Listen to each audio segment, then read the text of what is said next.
Welcome to Artist About Artist, hosted by the Susan Eley Fine Art Gallery. I'm Francie Hester, and I'm honored to be here with Rachel Burgess. I have long admired Rachel's work, and I'm so pleased to be here with her to talk about your work. So nice to meet you, Francie.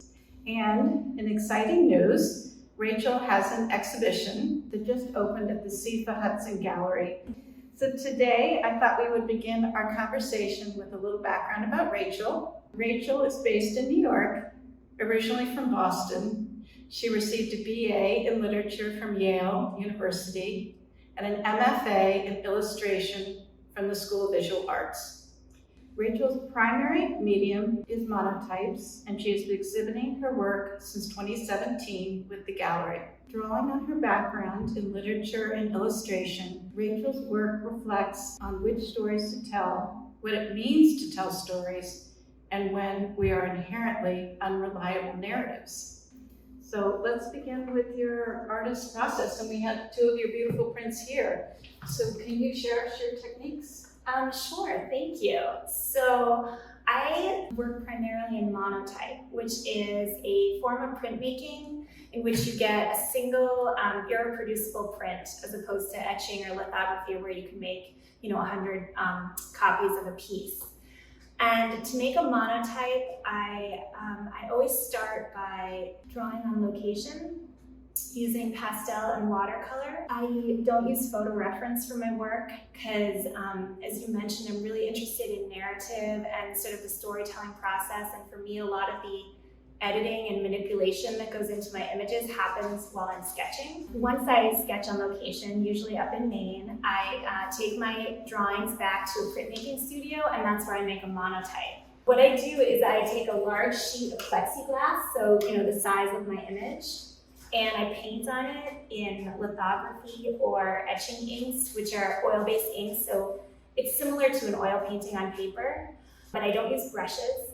I use rollers to apply the ink to the plexiglass, and then I also use sort of rudimentary tools like cardboard, Q-tips to wipe away little areas that I'll then fill in with ink again. Sometimes I use my hands to give certain texture if I want, trees or clouds. It's a very physical process. And it also doesn't allow for error because I am applying the ink really thick, and I start at the top of the plate and paint my way down, and I can't go back and change things very well. So it almost feels like a performance. And then when I'm done painting the image, I put a piece of paper on top of the plexiglass, and I run it through a printing press, and you get a one-off impression. And do you ever go back and work on the print? I don't. You actually can't really use ink again on that image because it will eat away at the paper if you paint again on it afterwards. So what you get is what you get, and I've done it for long enough now where usually I'm happy with what you get, but every once in a while, if something goes wrong, then you lose the piece. And the feathering is so beautiful and delicate. How do you achieve the feathering? Thank you. It's really the light touches with sometimes the side of my palm, or sometimes I'll use a bit of tarlatan, which is like cheesecloth, to wipe away lines in the ink, and then I'll go over it with a new color so you get this soft sort of blending effect. Mm-hmm. And I have to make each piece within the span of a day because the ink doesn't stay wet for that long. When I do a diptych or a triptych, what I'll do is I'll paint the first half of the image, run it through the press, and then I scrape the remaining ink off the plexiglass, clean it, and I'll start again on the second half, and I'll print that separately. So the way I work, sometimes there are slight misalignments in the images, like the horizon isn't always quite at the same spot, or a cloud on one side might discontinue on the other. And to me, again, going back to that idea of storytelling, like these imperfections and flaws are sort of representative of the way we tell stories about our experiences and how we are sort of unreliable narrators. I like that they're slightly imperfect. Mm-hmm. Piscataqua is the river in between New Hampshire and Maine, and I grew up in Boston. My family has had a house in Kittery, Maine, which is the first town over the river in the Maine side. And so I grew up with this view, and there is shipping that goes on, commercial, cargo shipping tankers. There's a naval base, so you can see submarines go by once in a while. There are several forts, one from World War II, because they thought the Germans might try to come send U-boats up the river, one from the Revolutionary War, and then there's all the commercial fishing and pleasure craft and so much going on. So I love that it's a very human setting. It has all this natural beauty, but it's also very diverse in terms of people as well. And that definitely plays a role in my images. So one of the videos was talking about the environmental issues in the river, and I saw that you did these beautiful like seaweed. Were those monotypes? Those were, yeah. Those are beautiful. And so I didn't know if that was reflected on the health of the river or just more of a micro look at the river. Yeah, it's really just sort of all these images like the seaweed, the shipyard cranes, like symbols that I identify so much with growing up and myself, and they became sort of iconic to me. And so they were the natural language when I wanted to start making these sort of quasi-narrative pieces. That was the vocabulary I had, were these images of the river. How did your studio practice change during COVID? I used to work at a communal print shop at the School of Visual Arts, and I loved it, and that's where I went to grad school, but it closed during COVID, as everything did. So I was actually up in Maine for a while during that time, and I ended up buying my own press for the first time. It was very exciting, and it was a time when I realized how important monotype is to my practice, and that I really didn't want to work in a different way, and I wasn't ready to give it up, and so instead I doubled down. I would like to share with you what Susan said about your Piscataqua River series. Susan is enthralled with your ongoing series of the Piscataqua River, how you render it in every season, every time of day, and from different or the same vantage points. This series is absent of people, but one feels the presence of people, especially the artist. Susan adds, Rachel is a colorist extraordinaire and can capture light and shadow so beautifully. So why don't you tell us about your exhibition that's going to be opening at Hudson? You focus on some new work from the series. Yes, sure, I'd love to. Thank you, and thank you to Susie for the kind words. Ingrained is a two-person show opening in Hudson this weekend with Jared Abner, who is a sculptor from Boston. And on my side, it includes a number of monotypes, and some of them are from the Piscataqua series.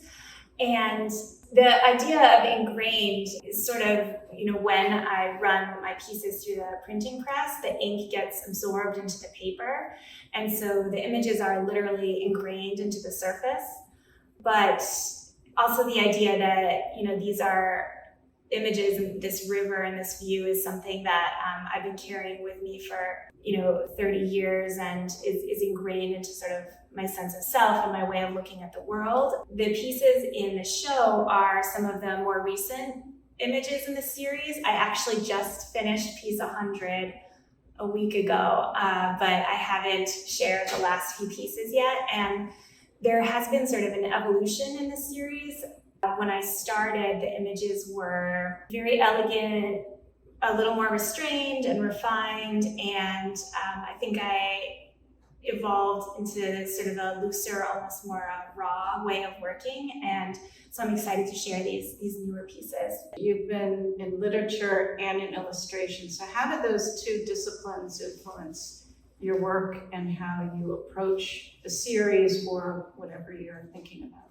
Yeah, thanks for asking about that. Illustration and literature are definitely two of my biggest influences still. I would say illustration was sort of the gateway drug for me into art. Just growing up, I looked at a lot of classical Western illustration like N.C. Wyeth and Howard Pyle, and these very beautiful formal compositions, and it led me to study illustration in grad school, and I think some of those stylistic tropes I carry over into my work now, even to the extent of working vertically and also working in almost like a book-like format as opposed to a sort of a traditional horizontal landscape format. So it continues to influence my work. I also really love the accessible feel of illustration and books, and it's so democratic, it's more commercial, it's a work on paper, and in a way monotype feels as though it bridges that gap to me between fine art, like traditional fine art, and this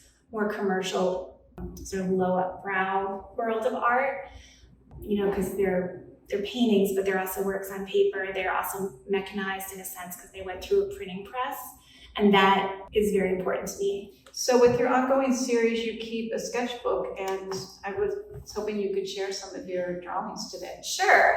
So this is what I was describing. I always start with location drawings, and these are some of the ones that I used for the 100 Views series. So I make these really quick sketches. In the moment, this was probably, 9 or 10 at night, using watercolor or pastel. And I'm really trying to record what I see rapidly, making editing choices. This is when I decide on the composition, so many things about the scene. And then I take these back to the printmaking studio to make the finished work. These are all watercolors. These are all watercolors, yes. Although I'm working from real life, I'm not interested in accuracy.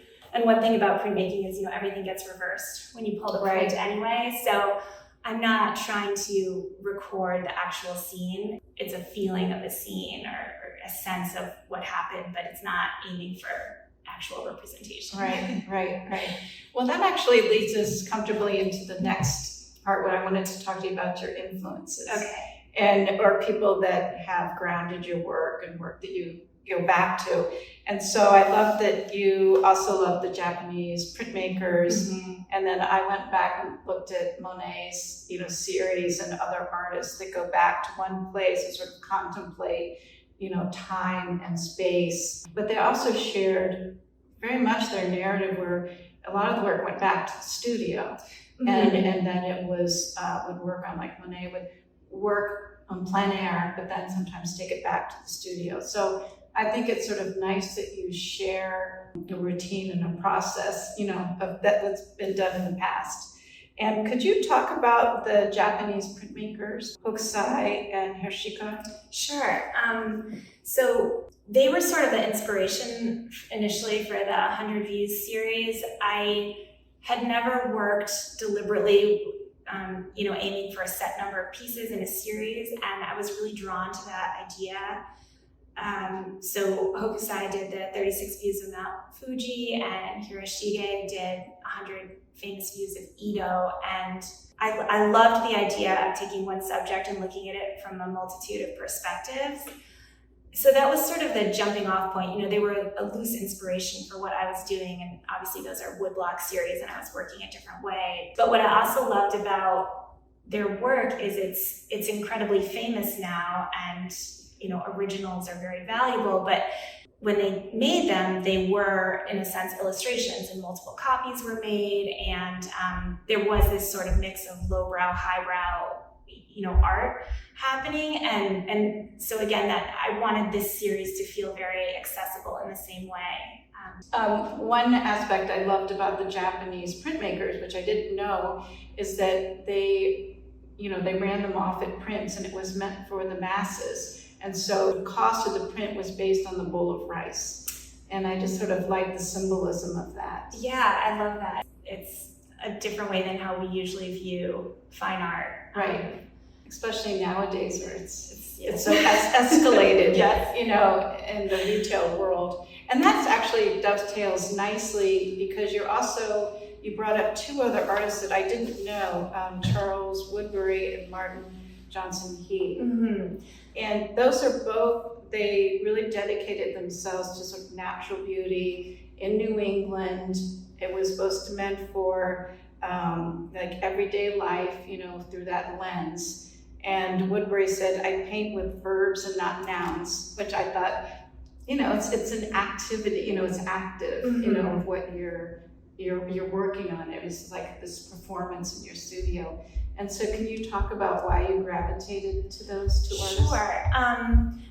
I think as far as the New England influence goes, those two and some others, they demonstrate just a real love of New England scenery. And Martin Johnson Heade did all the salt marshes again and again and again. And the colors, like the light that he used and the forms are so iconic to me. And I think when I'm making my work, it's not necessarily about the particular landscape, but it is a lot about silhouette, light, and color.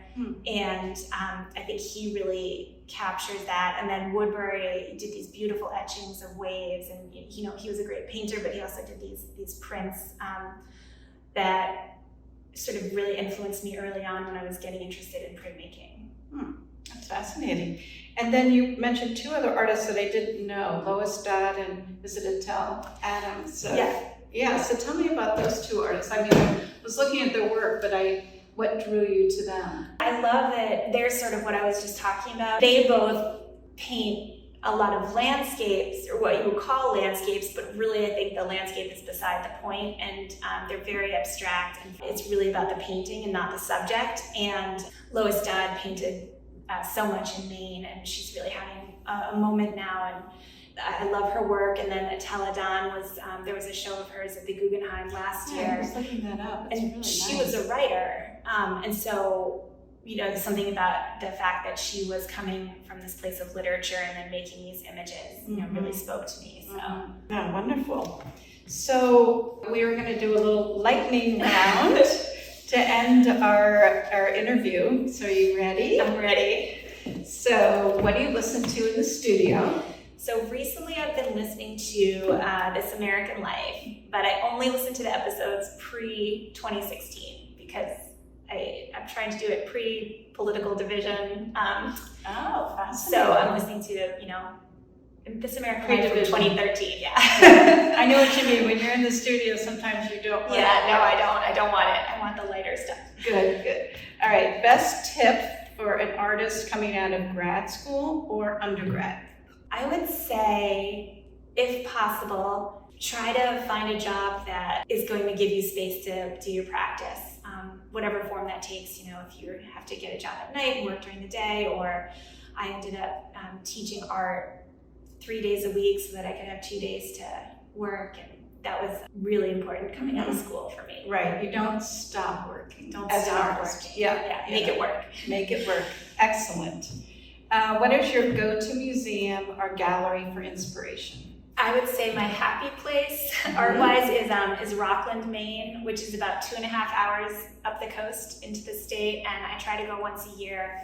It has the Maine Center for Contemporary Art, it has the Farnsworth Museum, and it has the, right nearby is the farmhouse where Andrew Wyeth painted Christina's World, and you can go see the house.